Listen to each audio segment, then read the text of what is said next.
Realty.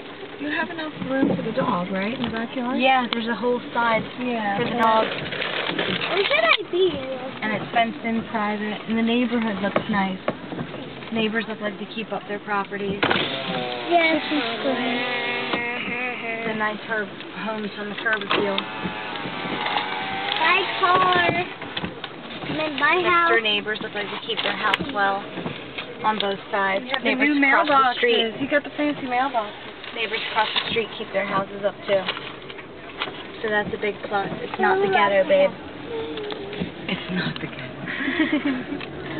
No ghetto.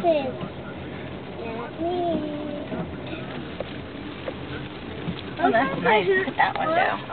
Nice neighbor house. Yeah, these would be in And this is the closest property to Granny Chris. Yep, half a mile. And Pop Gwen. Half a mile.